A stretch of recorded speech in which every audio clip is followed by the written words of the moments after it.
Terima kasih kepada Bapak dan kami telah hadir sebagai bukti bahwa pejabat-pejabat provinsi ataupun tim yang ada sekarang itu menunjukkan rasa peduli atas keberatan kami sebagai penyewa hutan di sini. Secara kronologis, secara singkat saya akan ceritakan masalah keberadaan hutan ini. Tanggal 31 Desember tahun 1969 terjadi banjir besar yang memakan korban jiwa 3 orang korban jiwa. Bukan saja korban jiwa, termasuk material kenyataan keadaan Danu waktu itu kayak sebagai tidak ada daratan, Pak, seperti hutan semua gitu. Nah, kemudian di tengah-tengah banjir hadir Bapak Gubernur Sukarman waktu itu memerintahkan kami untuk transmigrasi. Kalau Bapak Gubernur memerintahkan kami transmigrasi, kami berkeberatan, Pak. Karena satu-satunya aset Rajan Danu adalah hak milik kami sebagai tanah milik. Kedua, adanya 2 buah puruk sangko dan batu. Kalau kami tinggalkan transmigrasi, siapa akan memelihara tanaman dari puruk ini? Berarti Bapak waktu itu Bapak Gubernur setuju. Maunya bagaimana? Saya mau pindah dari bagian Danu bersifat lokal. Lokalnya bagaimana? Ada tanah nggak di sana? Ada, Pak. Tanah Pak Uko, sampai Harapan Tabanan, ada dan Pasar waktu itu. Kalau begitu berapa luasnya? 7 hektar. Dibela Pak Uko, Pak Rako waktu itu. Rako ada tanah di Kemang Betul, ada, Pak, berapa? 7 hektar. Saya ambil 4 hektar sebagai rehabilitasi daripada perkampungan bencana alam gitu ya. Oke, telah jadi gitu. Nah, kemudian berlanjut setelah 3 tahun 73, saya sendiri mengajukan permohonan pada Dinas Kehutanan waktu itu supaya ini direhabilitasi.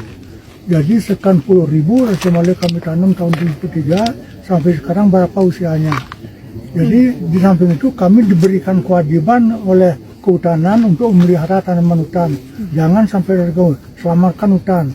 Jangan sampai kedua kalinya terjadi gitu.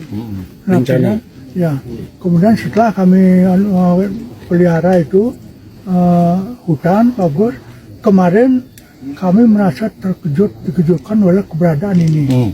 Ya, kenapa di sini? Siapa yang memberikan izin? Saya membaca itu keputusan Menteri Kehutanan dan Lingkungan Hidup.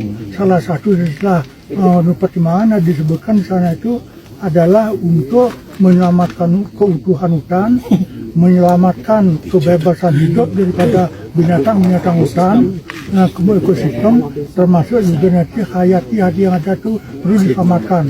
Nah, jadi di sini kami melihat bahwa ini terbentuk complicated antara kepentingan menteri dan relasi daripada jalan ini. Itulah kami tetap merasa keberatan dengan adanya jalan ini. Nah, kalau menyebut masalah fungsi jalan untuk pariwisata dan lainnya, di sana kami masih buat jalan dulu tahun 68. Nah, itu saya perlu pemeliharaan. Sekarang ternyata dengan adanya proyek itu jalan masih hancur. Ini kami mohonkan sebagai strategi pengganti ini dipelihara jalan itu, jangan sampai merusak hutan di sini. Nah, inilah kami. Nah, kemudian beberapa kali kami mengadakan pertemuan di masyarakat sebagai isyarat untuk menunjukkan rasa keberatan dengan kehadiran ini proyek ini. Apakah ini proyek atau bagaimana saya tahu. Sampai sekarang masyarakat tetap bertanya-tanya siapa yang memberikan izin pembuatan jalan ini yang merusak hutan. Nah, di sini di satu sisi kami diberikan kewajiban untuk melihara dan menyelamatkan hutan, justru di sisi lain ini dirusak. Mengacu kepada instruksi Presiden kemarin bahwa semua rakyat bangsa Indonesia harus mempunyai kewajiban menyelamatkan dan memelihara hutan se-Nusantara, kan begitu instruksi Presiden. Ini bentuknya komplikated juga kepada realisasi ini. Jadi saya tetap tidak setuju dengan ini. Jadi saya berterima kasih sekali kepada Bapak tadi telah semacam katakan sebagai instruksi harus dikembalikan kepada asal.